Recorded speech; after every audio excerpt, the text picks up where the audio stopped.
Councilman Saccharin and Mitchell, we'll get started if you don't mind. Sorry. Okay. Well, I could have done it. Well, I can do it from here. Good afternoon. I want to welcome everyone to the March 8th, 2022 Special Facilities Committee meeting. To start us off, I'd like to ask Councilman Shade if he would lead us in a prayer, please. Thank you, Mr. Chairman. And I pulled a prayer for the Ukrainian people. So please join me. O Lord our God, look down with mercy on the Ukrainian people. Protect and save them from the unjust aggressors who seek to subdue them. Grant them steadfast trust in your mercy and protection. O Mother of God, intercede for the Ukrainian people who run to the shelter of your mercy in their times of need. O Lord, have mercy on us. Grant peace and protection to the people of Ukraine. Give them strength and courage to defend what is good, right, and holy. Keep them safe from harm and provide for all their needs, both temporal and spiritual. Hear our prayers, O Lord, and deliver us from distress, for you are merciful and compassionate and love mankind. To you we give glory, the Father, the Son, and the Holy Spirit, now and forever. Amen. Amen. Thank you, Councilman Shade. Appreciate that. Next on the agenda, the approval of minutes for March 10th and August 16th. All right. Thank you very much. It has been moved and seconded. All in favor? Aye.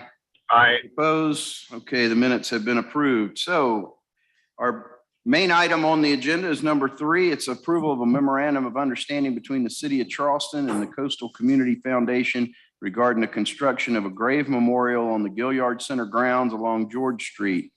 The cost of the memorial will not exceed $250,000. Funding has been included in the 2022 Hospitality Fund budget. I will call on Miss Julia Copeland, please.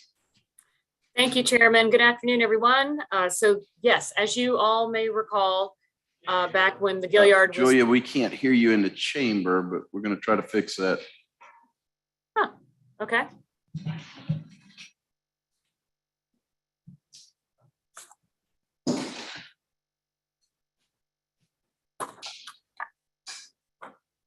I can come down there in person if you want to just go to Matt Froelich next. And we can't hear you yet, Miss Copeland.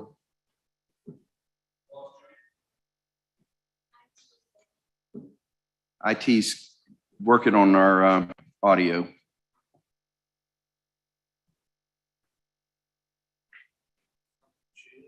Yes, sir. That description is not actually correct. The cost to the city is but the emblem itself does say that private donors can raise more than $250,000. What the project cost. Okay, thank you. Mr. Giroux just updated us that the cost of the memorial will not exceed $250,000 for the city's portion. However, if there are private donors, it can be above $250,000. Thank you.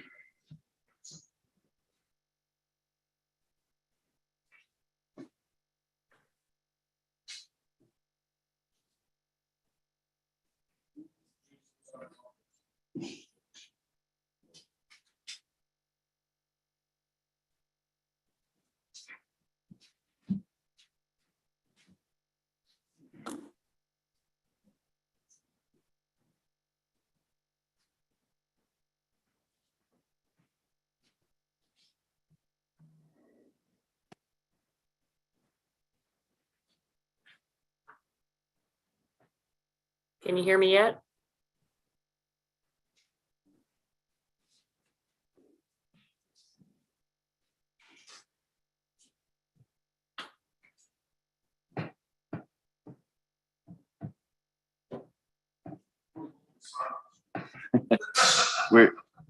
We have an audio issue right now from Julia and us being able to hear each other. Can you hear me?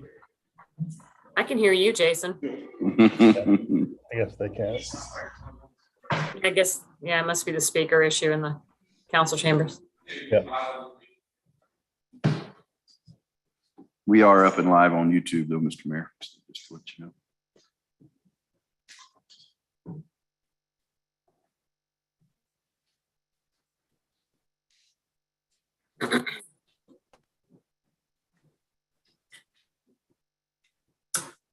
Hey, Velvet, do you want me to just come down to Chambers? They can move ahead with Matt Froelich.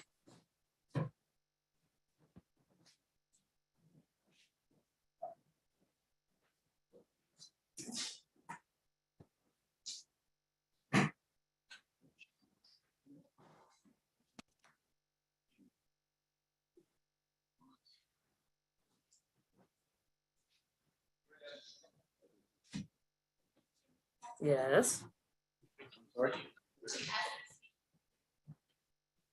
Well, she's speaking now and, Can you hear me now? oh, that's much better, Ms. Copeland. Thank you Yay. very much. Okay, I was offering to come run down there because I am pretty close, but okay, we'll move ahead. So yes, as you may recall, when we were doing the Gilliard renovations, they discovered some grave sites on the site, and they found 36 bodies, some African-American burial grounds. So the purpose of this memorial is to commemorate the bodies or the folks that they found during that renovation. So this would be a memorandum of understanding between the City of Charleston and the Coastal Community Foundation. The fountain itself, and I have a rendering here, which is actually quite beautiful. Let me share this with you. So this will be on the corner of George, on the George Street side. And the hands along the outer edge of the fountain are to commemorate the 36, there's 36 hands here to represent the number of people that they found. And so the fountain itself is going to cost more than $250,000, but this MOU is to express at least the understanding that the city has committed $250,000 toward the project. Then CCF would be responsible for fundraising the remaining funds in order to get the project started. And of course, if CCF is going to need more money from the city, they would need to come back before council to seek that, to make that request. So that's all I have for you, unless you have any questions. Okay, thank you. Any questions for Ms. Copeland? Mr. Mayor? Yes, sir.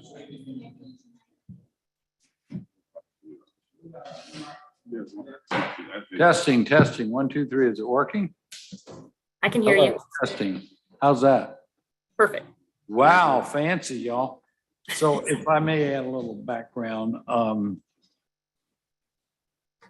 there was a really incredible spiritual journey of getting us to this point that was led by the Gullah Society and my dear friend, Dr. O, who is now deceased. And when they exhumed the bodies, they were stored in little canisters and put in a storage center, West Ashley. And when I got elected mayor, Dr. O called me and proposed an amazing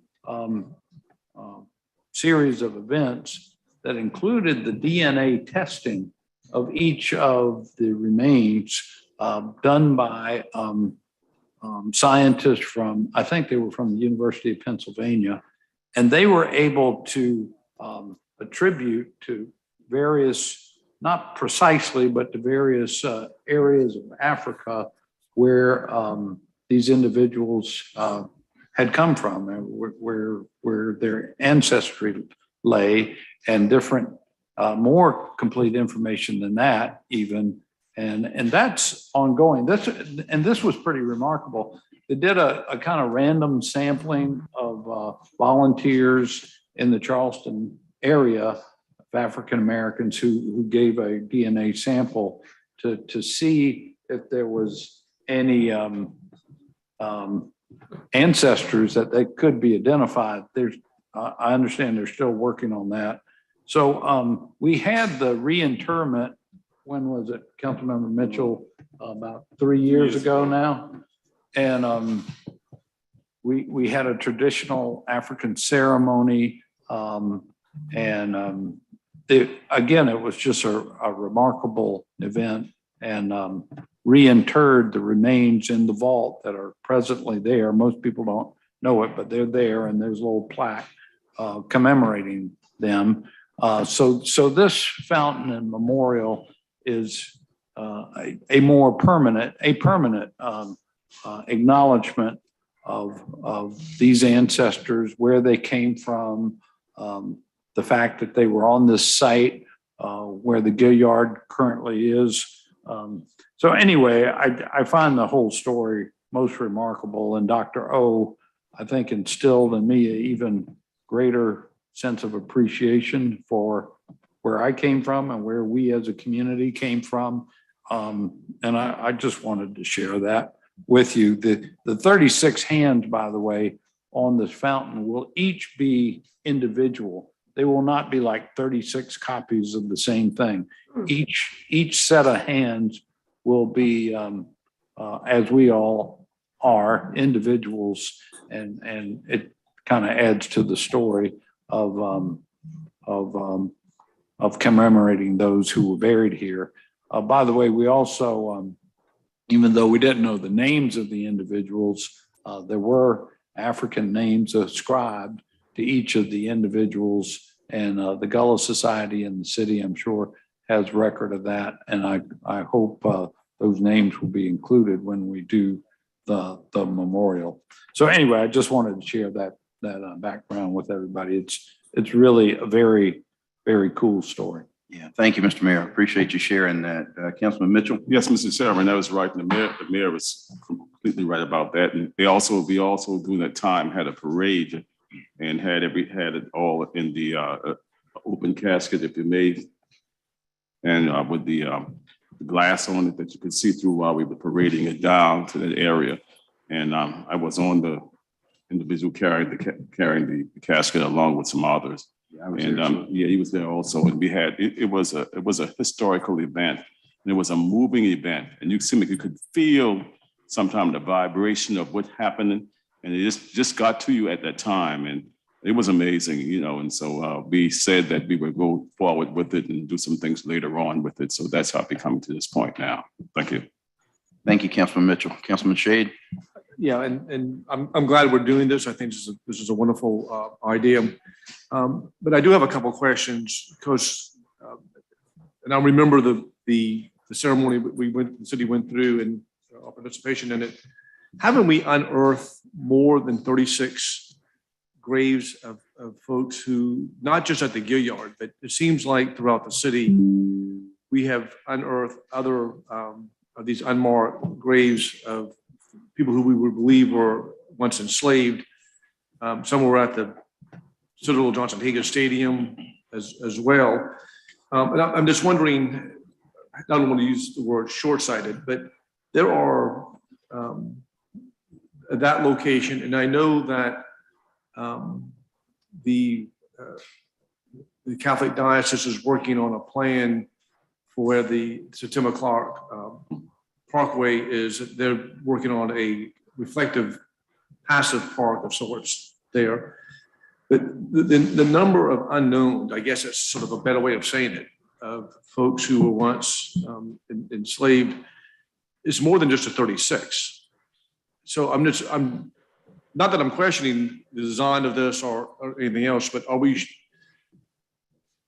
shortcutting the other people who by just doing the 36? I mean, I want to make sure we're being as inclusive as we can, and we're identifying and honoring all the other lost souls that are unknown. I mean, is this? So if I may respond, Yes, and Julia chime in, please, if appropriate. But there are thousands, and there are graveyards throughout the city where development subsequently occurred over the last 350 years. And so for the first time, I think it was just about 2 years ago, we passed a local ordinance, a city ordinance, providing protection and archaeology when a grave site is discovered. Now, given so many out there and all like that, it's not like we go digging for them, go looking for them. But in the event development occurs and something like this happens, I mean, the city frankly didn't have to do what it did at the time. We would now to preserve those. And maybe Rick has more details, a better memory than I about this. Council members, we have a joint project going on with the Preservation Society, the Color Society, and the city to identify African Americans burial sites throughout the city. And we've got a grant requesting to Washington to both preserve and maintain those cemeteries. And a lot of them are unknown, are unmarked, and we're working with the Gullah Society to try to figure out where those are. And we also have talked to Congressman Clyburn's office about getting some direct federal assistance to help in this effort, and we've been encouraged to do that. Thank you. And Mr. Chairman, Yes, sir. Councilman Mitchell. in the city of Charleston, if you don't know, the city of Charleston itself, if you go all around the city of Charleston, they have graves all over the place. Even on the east side, you know, there's graves. One time it was Germans back there, and everybody was buried on the east side, if you may. Even with African American was buried on the east side. So all over the east side, you go and find places there's graves there. So what we as a city do, anytime a construction is going on and they come across it, then we try to get involved in that you can't display a grave or build on top of graves, because one time they were doing that. So that was changed when the mayor came, that was changed. We changed that kind of carry on because people were doing it and we wouldn't know anything about it until later on. So, you know, it's a lot of things. This whole city of Charleston, if you go back and dig deep enough, you're going to come across some graves. So it's going to be really, really hard. So we have to make sure that when development is happening, stay on top of it to make sure that they don't, they're not covering up things, and so we can really be involved in that and unearth these graves and put it in a proper burial site, if you may. Councilman Sacre. Thank you, Chairman. I don't want to go down a rabbit hole, but this is a little bit fascinating to me. So when there is a major development, do we have someone on city staff, or what is the process like to kind of determine the process of finding it, if they find it, how to catalog it? Julia, do you recall that better than I do? I'm sure you do, or maybe we might have to call Robert Summerfield, but we do have a process. We do have a process. In fact, we adopted an amendment to the ordinance 7.5-4 in September of 2021, where if anybody comes across any kind of grave sites, or if there's any actual notice or any kind of notice of probable grave sites on a subject lot, you have to immediately stop construction and notify the planning staff. Now, who planning department has designated as that staff person, I am not sure, but we can certainly get that answer for you. But they cannot commence construction until the site is inspected by the appropriate state agencies, including the State Historic Preservation Office and DHEC. And until they sign off, there's no further ground disturbance activities allowed. But we can find out who the appropriate person is that would be contacted and keep track of these things for sure. Thank you. All right, thank you. Good discussion, but I don't think we have a motion on the floor to approve this yet. Second. All right, it has been properly moved and seconded. I did want to reiterate one part before we vote on this, that it is the city of Charleston's share of the memorial will not exceed $250,000. So if we have private funds coming in, it could go above $250,000, but the city of Charleston is only obligated up to $250,000. So we have a motion on the floor and a second. Any other discussion? All in favor? Aye. Any opposed? Aye. Okay, so the motion to approve passes. Thank you. All right, next we have an update on city facilities.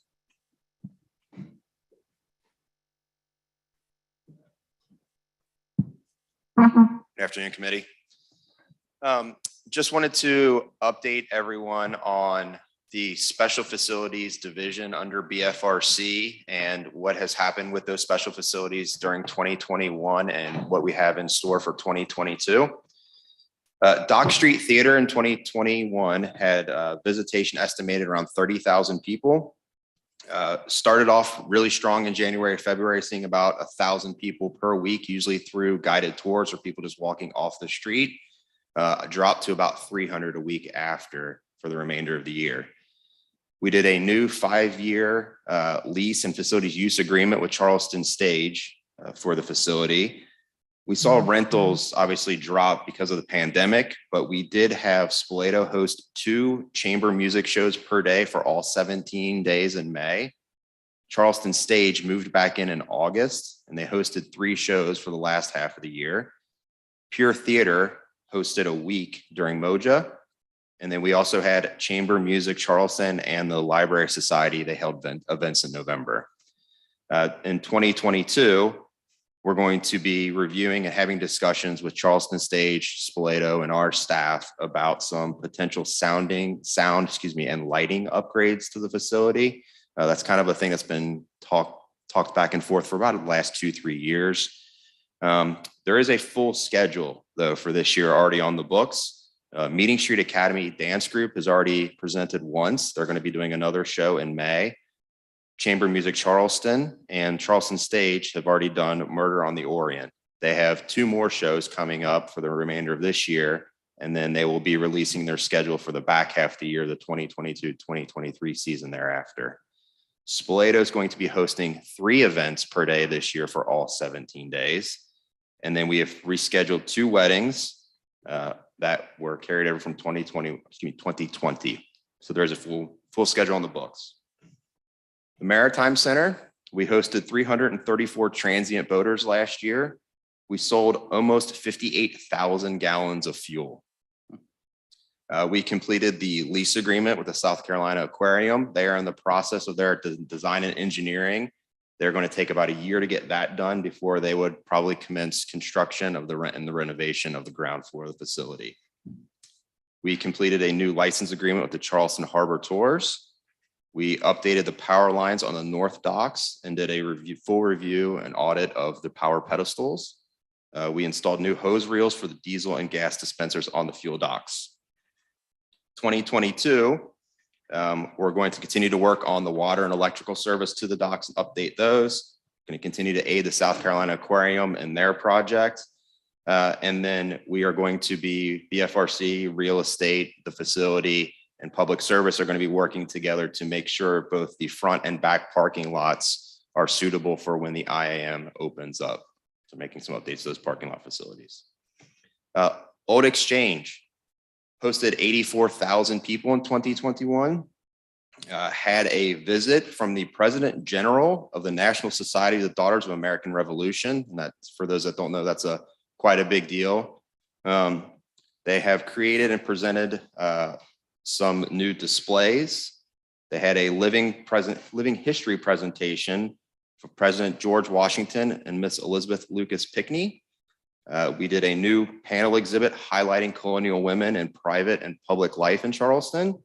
And we had the annual reading of the Declaration of Independence. Proposed projects in 2022, they're already working on an HVAC controls upgrade. They're going to be installing a new exhibit on the Southern Campaign of the American Revolution in the Isaac Haynes Room. There's going to be a new pirate art rotating exhibit in the Great Hall for the month of May. And then they were again planning on doing the annual public reading of the Declaration. The Old Slave Mart Museum hosted 78,000 people in 2021. We had the installation, and I don't know if anyone's had the opportunity to go over there and see this yet, but it's quite impressive. It's a custom built model of the entire original site of the Ryan's Auction Mart circa 1856. It's in the back right corner of the facility right now. And we are going to be moving it to the upstairs later this year as we do some more interpretation of some panels up there. Staff member Christine Mitchell, she created and installed 2 handmade breeds that are hanging outside of the facility. We were open in February of both last year and this year on Sundays for Black History Month. And the staff created new Spanish and French multilingual guides for any visitors.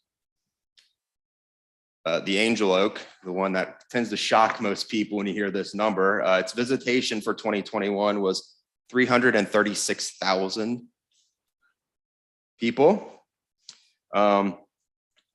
It's down from 2019, which is about 400,000 people. But what I will say is because of staffing issues, we were actually closed almost every Wednesday during 2021. So with a day being shut down, we still saw 336,000 people. It's quite impressive what they do out there with such a small staff. We are currently working on a signage and patron flow master plan. Parks is helping us out with that right now. The park celebrated its 30th anniversary in September of last year. Obviously, because of COVID, we did not do anything. So we are currently working on doing events for something on Wednesday, September 21st, out there at the Angel Oak. We will make sure that everyone gets advance notice of that. Staff is also working on creating a 20-minute kind of history lecture Q&A that they're going to start doing 3 times per day around the tree. Capital Projects is currently in the process of doing a parking lot improvement installation at the facility, much needed. They are currently in the selection committee stage for that. And then Parks is also working with the Preservation Trust on a master plan for the entire area, which would include the parking lot and the area that kind of wraps from the parking lot behind the existing park where it is today. And that is the update for 2021 and 2022. I'll take any questions if anyone has them. Thank you. Any questions? Mr. Mayor? Matt, you mentioned at the Exchange buildings, I think you said some HVAC repairs or improvements. The building is, from what I remember, is owned by the state of South Carolina, right? And we just lease it. So any improvements like that, is the state paying for that, or are we on the hook for that? No, so the way it works out, so the building is owned by the Daughters of the American Revolution. It's been granted to the state. We have essentially a management agreement with the state for this facility that we renew annually. Anything that they do at that facility from a maintenance staffing perspective, it comes out of the money they collect for the tickets. So the city's not on the hook for anything when it comes to that. Okay, thank you. Just Councilman Shade? Talk about the old Exchange building. The mayor and I were present back in April of 2020. We did the proclamation for the 350, and we had a private little tour and update by one of the curators there. And just for this committee to understand the significance of the old Exchange building, it's only one of 4 buildings still standing in which the original Declaration of Independence was read. So of the 13 colonies at the time, the facility in which the Declaration of Independence was read, that was one of them, and it's only one of 4. In addition, very little known fact that on the 50th anniversary of the reading of the Declaration, they recirculated the Declaration in an original form. And so it houses the 50th anniversary edition of the Declaration of Independence. So we have one of the original 50th anniversary editions of it. So it's just a reminder of the significance of some of these facilities that Matt has gone over, particularly the old Exchange building and what it means to the community and what it means to the city. And I'm glad you reminded us about our connection as to the ownership and management responsibilities of that. And that's just something we need to be aware of, and we probably could promote a little bit more as to the significance of that. And finally, Matt, you write about, and I know we'll talk this up when we get into the our budget discussions. But if we got 325,000 people coming to that tree, we need to maybe up some of the fees to that, because that's a great opportunity for. I know that we don't make a whole lot of money off that tree. I don't think, do we? So the tree it's treated like a park, like any other city park. There is no admission. It's free. The only revenue that is generated at that park is from the gift shop itself, which is quite small. But the park does operate still at a profit at the end of the day, quite frankly, mostly because the gift shop sales are so good. So many people come through the doors and so many people buy even just small things that have to do with that are associated with the tree.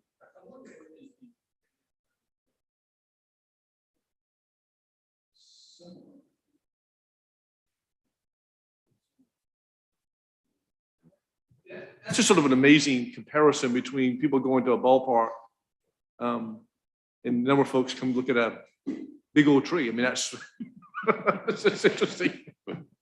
Thanks for the update, Mike. And actually, one thing, if you don't mind, I would add. So starting this week, we actually reopened on Wednesdays. We have our staffing at the Angel Oak back to normal 100%. So we did reopen on Wednesdays, effective this week. Great. And that, excuse me, that the tree, the Angel Oak tree, that's a very, very, very historical site. I played on that tree when I was 3 and 4 years old. But during that time, it just was open up. You could just go in there and kids be at school and play on the tree, climb on the limb. The limb was coming down on the ground. We would walk up the limbs up into the tree. And that was back in the 50s and the 60s.